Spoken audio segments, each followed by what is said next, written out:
cette capsule numéro 4. Je m'appelle Max. Abordons ici l'hypothèse délaissée par les chercheurs, celle des mystérieuses présences, plus ou moins visibles, plus ou moins audibles, qui se matérialisent sous forme de traces perceptibles via nos technologies audiovisuelles. Présence laissant aussi une sensation d'étrangeté sur les témoins, qui restent dans l'émotion, en cherchant des réponses qui permettent d'expliquer ce qu'ils ont vu, entendu ou simplement ressenti. Nous avons vu que les 4 types au sol, évoluant dans le cadre naturel et limité par la planète Terre selon des règles et des lois identifiées, sont les minéraux, les végétaux, les animaux et les humains. Ces équipes sont identifiées sur l'image par les maillots marron, vert, grenat et jaune. La question consiste maintenant à se demander si l'on est absolument certain qu'il n'existe que ces 4 équipes. Qu'en pensez-vous? Vous êtes-vous déjà posé la question? En effet, il existe une haute probabilité pour que d'autres présences interfèrent avec notre monde terrestre. On a aujourd'hui énormément d'indices et de témoignages semblant indiquer que nous cohabitons avec de discrètes présences que nos sens traditionnels, c'est-à-dire la vue, l'ouïe, l'odorat ou le toucher, ont bien du mal à percevoir. Mais il n'en va pas de même de nos technologies de plus en plus pointues et qui sont capables de capter des présences, voire peut-être des présences intelligentes. Pour comprendre qui sont les autres et dans quelle catégorie notre mental les range, il convient de faire la distinction entre les connaissances dites exotériques et les connaissances ésotériques. Les connaissances exotériques sont celles s'exprimant dans les discours publics officiels, c'est-à-dire ceux véhiculés par nos institutions politiques, éducatives ou morales. Ces discours sont sous contrôle en général de protocoles admis et de disciplines précises. Pour le dire autrement, ils ont à voir avec ce qu'on appelle la culture générale et qui relèvent la plupart du temps d'un savoir encyclopédique, d'une pratique ou d'une technique validée, rendue publique. Les connaissances ésotériques engagent pour leur part une quête de connaissance de soi et certains reculs vis-à-vis du monde ordinaire exotérique. Un recul aussi vis-à-vis des théories. Les connaissances ésotériques n'ont pas encore de statut officiel. Elles se transmettent généralement hors des circuits institutionnels que sont, par exemple, l'école, les médias mainstream ou les administrations.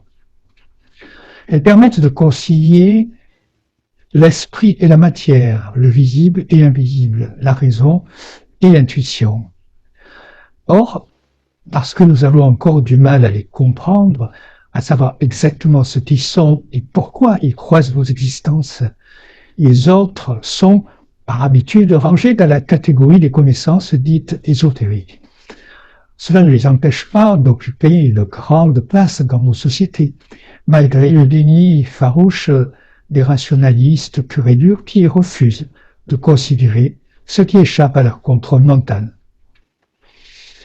Notre esprit dissociateur a tendance à opposer ces 2 types de connaissances. L'une se vivant en général dans la sphère publique et l'autre dans la sphère privée. Toutefois, il arrive que les 2 se rencontrent, comme ce fut par exemple le cas lorsque les États-Unis ont reconnu publiquement consacrer de gros budgets aux phénomènes extraterrestres et ovnis. Mais nous reviendrons plus en détail sur le sujet dans une capsule à venir. Vous l'aurez compris, les autres sont ceux que nous nommons les fantômes, les élémentaux, les extra ou extraterrestres, les anges, les guides, etc. C'est-à-dire toutes ces manifestations polymorphes, ces phénomènes aux apparences multiformes, qui laissent parfois des traces matérielles ou impactent la psyché de très nombreux témoins. Mais que l'état des connaissances actuelles a beaucoup de difficultés à expliquer logiquement. Il existe des témoignages, mais aussi des faits et des traces, dont quelques spécimens vous seront exposés dans les prochaines capsules.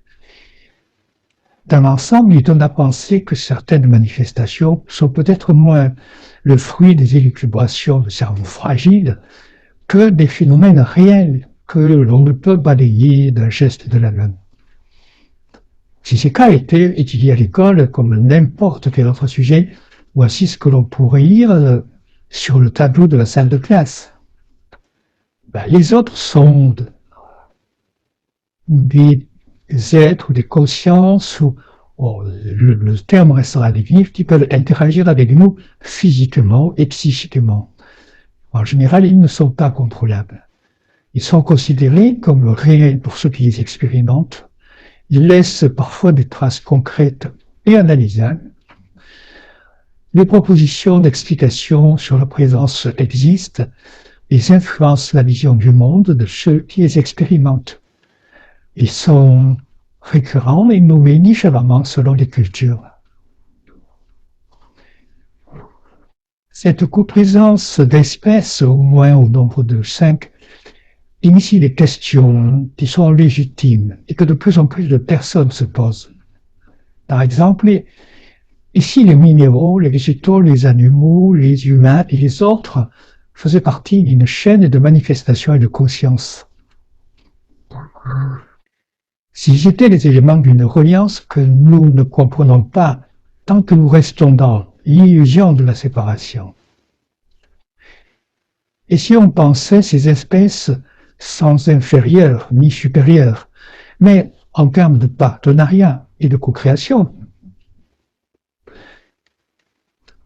et si seul le mental humain, par nature classificateur, avait fait l'impasse sur cette interdépendance consubstantielle à l'expression des formes de la vie, enfin, l'un des challenges des temps à venir ne pourrait-il pas consister à restaurer l'équilibre naturel entre ces maillons d'une même chaîne?